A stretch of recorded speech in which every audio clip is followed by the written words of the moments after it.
some people find that when I stop my practice, the mind reverts to its old behavior. So how can we get some result that is lasting? So I feel it's a very good question. I would like to try and tackle this one. I would say that we are accustomed to looking at the problems that are created in our mind. Like, this needs to be done. I need to do this. I need to change this. My mind is it's like some kind of turbulent state is always happening, and it's very difficult to get to good sleep or to rest or to concentrate on the things I really want to, because my mind just seems to have a mind of its own. It just jumps around. How can I do something to get the mind to behave and to merge maybe into a deeper state of natural tranquility? And I would start like this by saying that everyone speaks about the movie projected inside the mind or what's happening outside and telling the story of this. This is how my mind behaves. This is what happens in my head and so on. And because each one have their own taste, their own experience of their own mind's behavior. And as I was saying yesterday, that it is said that there are 7.5 billion human beings currently alive as contemporary entities on this planet. And if each of us got our own set of problems that we need to try and solve, and the problem seems to be in how our mind behaves and how it projects, then can you imagine to try and clear up that collective consciousness? It is a huge task, perhaps impossible. So what I'd like to do, and to try and introduce that rather than looking at the problems that seem to dwell in our mental states and emotional and psychological states like this, rather than try to address the problem and to fix the problem, I would like to spend the time to meet you and find out because we are functioning from different positions of consciousness. Largely, people believe that they have a problem. They've got to make a life and they've got to focus on their dreams and on their projections to fulfill them. That is the norm. And most people would say, yes, that's how it is. But we need to understand, not just mentally and intellectually, but experientially, who and what we are, the one who is experiencing life in these various states of intensities.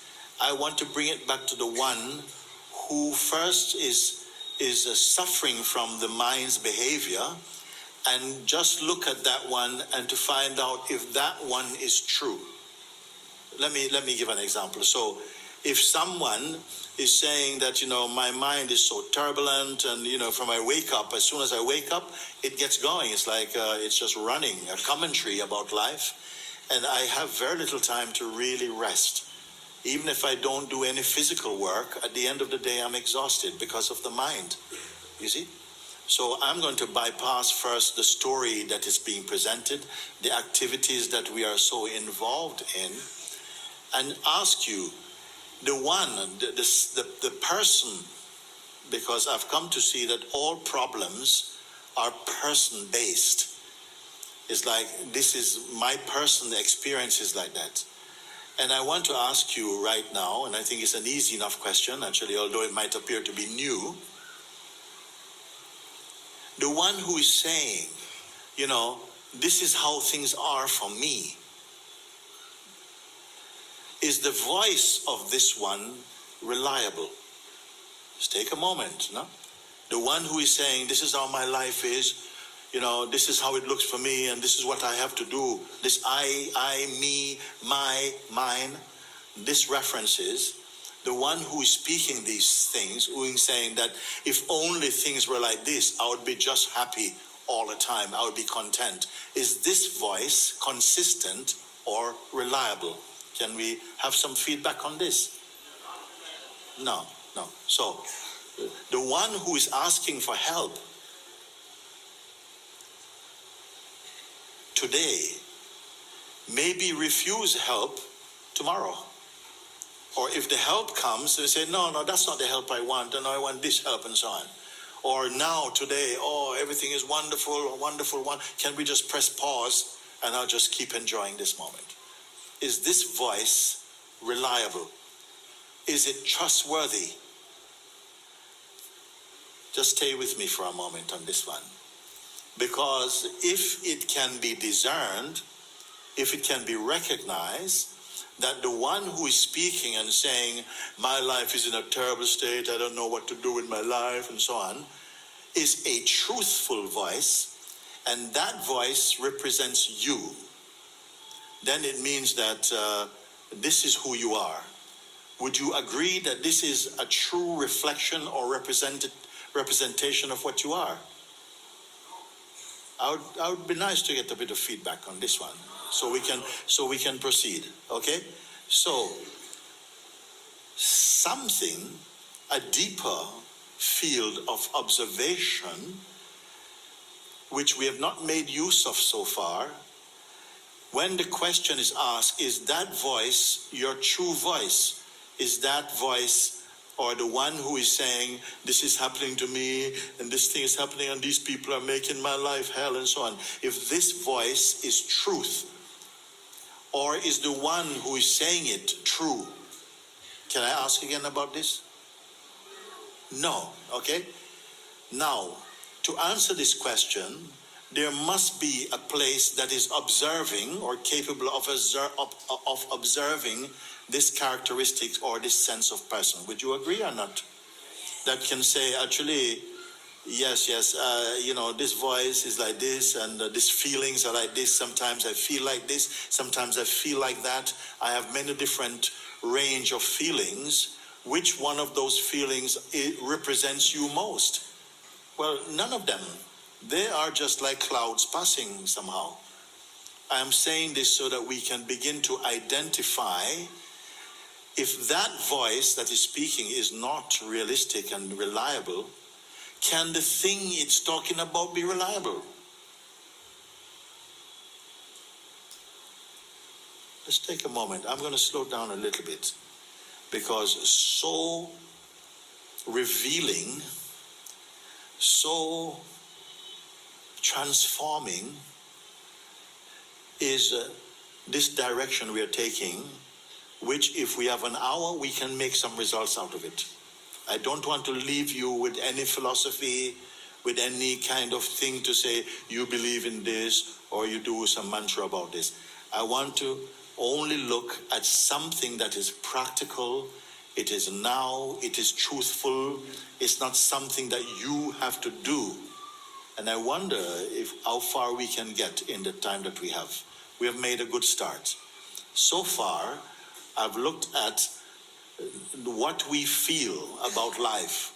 Oh, my life is not so well at the moment, and people let me down, and I feel like I've been abused, and all these things. We say these things.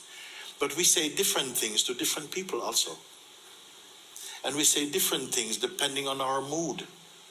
So all these things are contributing to what we say in a given moment. And we try to convey these moods or these outlooks as though they are truths. But then when I ask, not just about what you say and what we hear, but who is the one who is saying it? And if there's someone who is suffering or having problems by their thinking, who is the sufferer of it? You see, is that sufferer continuously suffering, or are they speaking about a particular relationship with certain kind of thinking? So I'm only asking you to observe. Observe. Now, first observation was the voice of the one who is saying, this is just the way things are, take it or leave it, that's how I am. Is this voice consistent? And you've said, no, it is not. In order to say and to discern if this voice is true or not, you have to look, something has to almost step back and look from a deeper place of observing. And this deeper place is not so personal. I don't know if you can see that. If you can begin to sense that the voice that spoke earlier is more personal, what is it that recognizes this personal voice? Is that itself personal? Is it a fair question?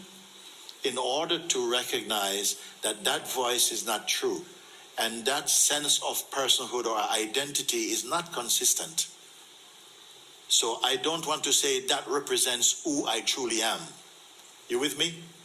Okay. So in order to say that, to confirm that, you must be looking at that from some distance to say, yes, I can see that that voice and that sense of a person is just imagined. You see? When you are able to observe from a deeper place, like now, if you're able to observe from that deeper place, so I say observe with some detachment. Don't hold on to the previous state. Don't say you're holding on to the person and trying to observe the person. Because even if something was holding on to the sense of person and was trying to observe itself, some deeper observing must observe that. Have I lost you? No, okay. So if a deeper field is observing the person, is this deeper observer, is it personal? Please just look. I'm not giving any homework. Just now you can look. If the sense of myself personally can be observed, by what can it be observed? Is the observer of my person personal? You may need to take a little bit of time to really look at that. But I want to encourage you about something. If you can catch my pointing, it's going to create so much space in you. Because to live in the state and the position of personhood is a claustrophobic state. To live in the notion of ourself and the belief of ourself as merely a person, it's also a form of consciousness, but very restricted. The personal or the personal identity and ego means same thing. The ego state is very inconsistent. It is not stable. You've been looking at it just briefly. It is not stable, not consistent. And also, it tends to feel vulnerable. Feelings of insecurity, quick to fall into desire, resistance, doubt, judgments, neediness, the need to belong. All these things are the fruit of that state. But now I'm inviting, rather than to say, if I were to take you at that level of speaking and to then try to converse with you at that level and layer of consciousness, we won't get very far. We'll have some ideas exchanged and we'll keep changing our mind, because you cannot keep a consistent view going. When I ask you, can that be observed? And you say yes. I'm not asking you, do you think it can be observed? I'm asking you right now, can it be observed? And if it can be observed, it means that a deeper field of observing has opened up. Can you verify this? Are we getting anywhere like this? Okay. So as I am speaking and you are checking in, if the words I'm speaking to you, if they can relate, can you relate to them? Do they feel true within you? Then we can carry on. Okay? If the person, which it's like a reflex state, that very often, without intention to be in that state, just by the force of habit, we find ourselves relating from the position of personhood. You agree? Very often, we speak like person, we think like person, we act like person, we live like person, die like person. Now I'm introducing something that it is not new, but maybe newly discovered, is your power to observe.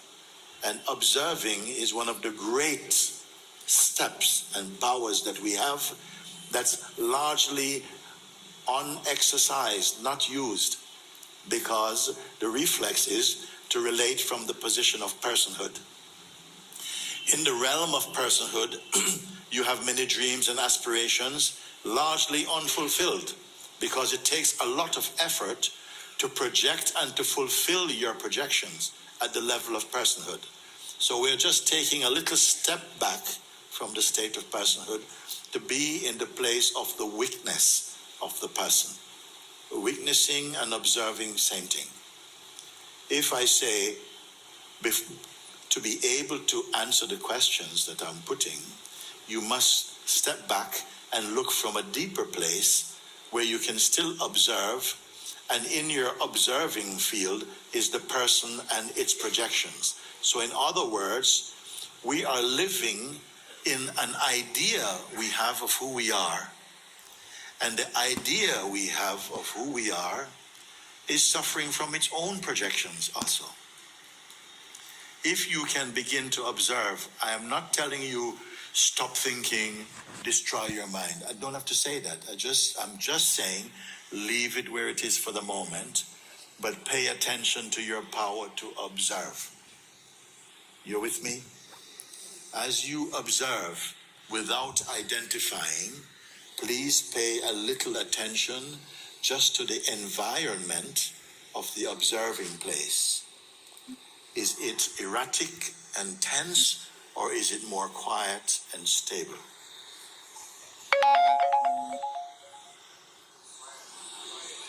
Don't tell me what you think I want me to hear. I want you to hear. I'm asking for your honest experience. I'm trying to share with you how the sages came to be known as sages. For what? For what reason? They are not caught by the mental traffic of personhood. They can look at that, and whereas before, when they believed in the identity of personhood, they would be speaking very much like someone is like, I don't know how to control my mind, please help me to do this, please help me to do that. But just by learning to observe, you are experiencing a much more spaciousness, less claustrophobic state. We are moving from the realm of person into the state of presence. Presence is feeling more like you. It's less excited, it's less anxious, it's more calm. It's not so much about doing or undoing, but more the quality of being. Do you need to imagine that, or can you begin to experience that? So this thing of being able to observe is bearing immediate fruit. I don't need to say if you keep doing this in 6 months, you will get this. I'm saying immediately, as you are looking and not identifying, I say not identifying, and that is a very good clue. Because when we identify, you get sucked back into the role of personhood. And then somehow it feels also very natural for you.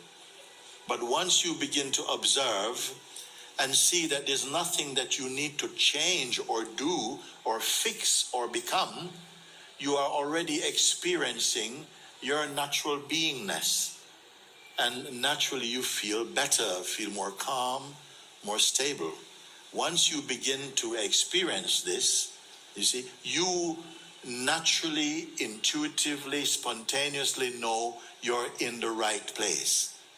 You don't need an expert to tell you you're going in the right direction, because you have the ability to gauge, I feel much better now. I feel much more calm. If I go back into the state of personhood, it's a riot there. But when I can observe the riot and the rioter, I find that if I can observe them without identifying with them, I find that I'm in a state of peace, and also that I am right here. I am just here. I'm not living a story. I am being. I'm not becoming. I am being.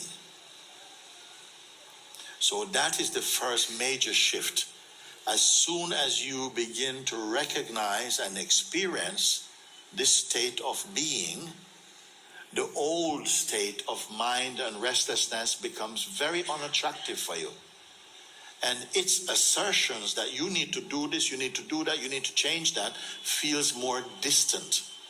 So what I'm speaking to you now, you can prove now if you're open. But if you're listening with your mind and your mind is saying, yeah, I don't agree, what's he talking about? I don't believe any of that. And there's a tendency to just believe your mind, then we will go no further. You will reject what I'm speaking.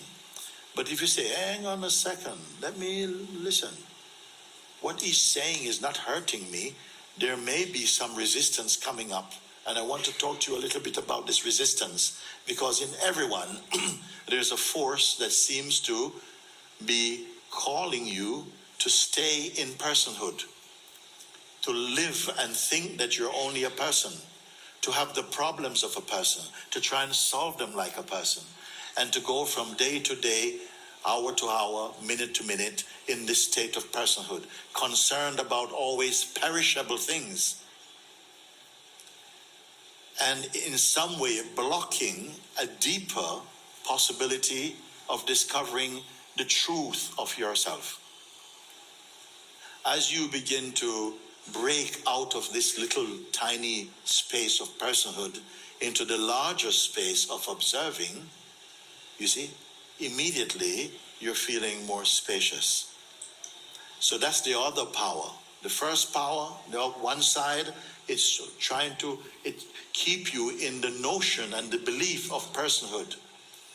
And we can be doing this for all your life, just trying to upgrade your person.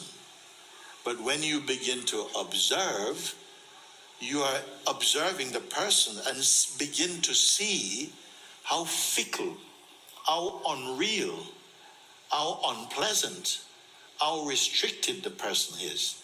And I want to tell you something. Sometimes we cannot tell our state at the moment. It's only as you're moving out of one state to a higher state, you can look back and look at the state you were before. It's just the way things are.